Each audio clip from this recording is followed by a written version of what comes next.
Today, pupuntahan natin ang Rosh Hanikra Sea Caves sa Israel. Yala, samahan niyo ako. Let's go! Alright guys, simulan na natin. So ngayon, nandito tayo sa isa sa mga pinaka-unique na lugar sa Israel. Medyo mahaba-haba ang biyahe papunta dito, pero trust me, sobrang worth it nito. Narating na natin ang pinakahilagang bahagi ng coastline ng Israel. Dito mismo kung saan halos magkadikit ng Israel at Lebanon. Take note, Lebanon. Imagine that! Isang hakbang mo na lang, parang ibang bansa na. Ang sarap lang sa feeling na tumayo sa ganitong lugar. Parang nasa edge ka ng mapa. Dito nagtatagpo ang history, nature, at borders sa iisang spot. Habang papalapit tayo at mapapansin mo agad yung mga pagbabago sa paligid. Mas magiging dramatic yung tanawin, mas rugged yung cliffs, at mas lumalakas yung hangin galing sa dagat. Tapos pagdating mo dito mismo, boom, yung view, grabe. Tingnan nyo guys. Tsaka yung Mediterranean Sea, sobrang lawak. As in, abot hanggang horizon. Tapos yung kulay niya, deep, rich blue na parang hindi totoo. Parang filter, pero hindi. Natural talaga siya. Yung waves, dahan-dahang humahampas sa puting cliffs, sa ibaba, at mararamdaman mo agad this place is something special. Kahit hindi pa nakakababa, pero ramdam mo na may kakaiba dito. Ngayon, ang Rosh Hanikra ay sikat dahil sa natural nitong grottos. Mga sea caves na nabuo sa loob ng limestone cliffs. Over thousands of years. Unti-unting hinulma ang dagat ang mga batong ito. Walang human intervention ito guys, pure nature lang. Pwede kang bumaba gamit yung cable car at fun fact, isa ito sa pinaka-steep na cable car sa buong mundo. Medyo thrilling siya lalo na kung may konting takot ka sa heights. Pero sumama kami sa isang organized tour by Brian Ginter dito sa Israel. And honestly, good decision yun. Kasi minsan kapag daw ay medyo stressful, pipila ka, mag-isip ka ng time tickets, pero dito, everything was smooth. From scheduling hanggang sa pagbaba, wala kaming inisip. Relax lang. Yung guide namin, shout out Ate Jing and Kuya Bry. Sobrang galing din nila mag-explain. Hindi lang siya basta tour, parang storytelling na rin. Kinukwento nila yung history ng lugar, yung formation ng caves, pati yung significance nito sa area. Around 50 kami sa group, pero surprisingly hindi naman siya chaotic. Sakto lang ang pacing, may time ka mag-enjoy, mag-picture, at mag-absorb ng moment. So after naman pumila, nagsimula na kaming pumasok. Ito, at dito na talaga nagsisimula ang magic. Habang pababa ka, maririnig mo na yung dagat. Sa una, mahina lang, pero parang background noise. Pero habang papalapit ka, palakas ng palakas yung echoes ng waves.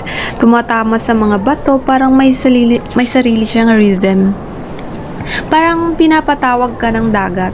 Tapos biglang pagdating mo sa baba, andun, boom, ang ganda talaga.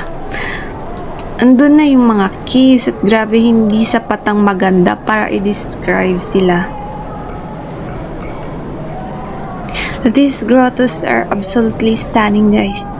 Yung mga caves na to nabuo siya over thousands of years. Isipin mo, bawat alon na tumama, bawat tide na umangat at bumaba, bawat bagyo na dumaan, lahat yan may ambag sa paghubog ng lugar na to. At ngayon nakatayo ka sa loob nito, parang surreal. Yung tubig sa loob ng caves, turquoise blue na parang kumikislap. Parang may ilaw galing sa ilalim, tapos yung sunlight tumatama sa tubig at nagre-reflect sa walls ng cave. Parang sumasayaw yung ilaw. Iba't ibang shades. Seriously, huminto ka ng sandali, kahit 10 seconds lang. Makinig ka sa alon, damhin mo yung malamig na hangin na dumadaan sa caves, amuyin mo yung alat ng dagat, just be present. Kasi ito yung mga moments na hindi mo makukuha sa camera. Yes, maganda sa pictures, Instagram worthy for sure, pero yung actual feeling na andun ka, ibang level guys. Minsan kalmado, minsan biglang lalakas yung alon at mararamdaman mo yung power ng nature. Habang naglalakad ka sa tunnels na nagko-connect sa bawat cave, mafe-feel mo talaga na parang parte ka ng lugar. Hindi ka lang visitor, you're inside the experience. Yung pathways, literal na inuukit sa bato. At kahit saan ka tumingin, may detail, may texture, may kulay, may movement. Hindi siya static, buhay siya. Kaya kung pupunta ka dito, take your time, huwag mong madaliin. Habang nagpapatuloy ka sa paglakad, papasok at palabas ng mga caves, mararating sa pinaka-highlight ng visit, ang balcony. Paglabas mo doon, mapapahinto ka, promise. Itong viewing platform na to, nasa gilid mismo ng cliff at mula dito, makikita mo yung isang buong Mediterranean Sea. Open na open, walang harang. Yung wave sa ibaba tuloy ang hampas. Yung horizon sa harap mo, parang walang katapusan. Tahimik pero powerful. May moments na hindi mo kailangan magsalita. Ito yun. Mapapansin mo, mapapatigil ka na lang. Titig ka lang sa dagat, parang nawawala ka sa iniisip mo. At doon mo ma-realize ang liit lang pala natin. Sa lawak ng mundo, sa lakas ng nature.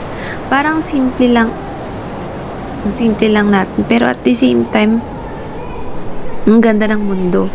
Ganito yung mga lugar na nagpapaalala sa iyo kung bakit ang sarap mag-travel. Hindi lang para makakita ng bagong lugar, kundi para makaramdam ng ganitong klaseng emosyon. At yon ang Rosia Negra. Hindi lang siya pinupuntahan, nararamdaman siya. After namin magstay doon sa balcony, nag-spend pa kami ng konting time sa paligid. Taking photos, videos, at syempre, just enjoying the moment. Pero eventually, kailangan na rin namin umalis.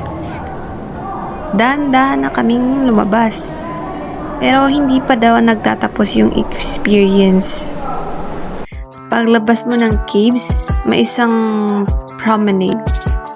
Isang mahabang walkway sa tabi ng coastline at honestly, isa rin ito sa pinaka-relaxing na part ng trip.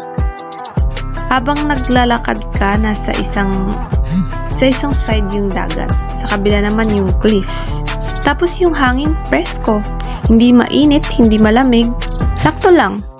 Tahimik. Ito yung tipo ng lugar na gusto mong bagalan ng lakad mo. Tipong okay lang kahit wala kang ginagawa. Naglalakad ka lang. Tumitingin, humihinga, paminsan-minsan nilingan ka, pabalik sa caves, tapos iisipin mo, wow, galing ako doon. Tapos syempre, isa pang picture, tapos isa pa ulit, kasi ayaw mong matapos. At gets ko yun, kasi ganun talaga siya kaganda. So kung may plano kang bumisita sa Israel someday, ilista mo ang Rosia Negra sa itinerary mo. Hindi siya optional, it's a must. Kahit mahilig ka sa nature, history, photography, or kahit gusto mo lang ng tahimik at meaningful na experience, meron siyang ibibigay sa'yo. Para sa amin, hindi lang ito simpleng tourist spot. Isa siyang memory. Isang experience na babalik-balikan mo sa isip mo, kahit matagal nang lumipas. Alright guys, hanggang dito na lang ang adventure natin for today. Salamat sa pagsama sa akin. Sana na-feel nyo rin kahit papano yung ganda ng lugar na to. And I'll see you sa next adventure natin dahil marami pa akong i-upload. Abangan!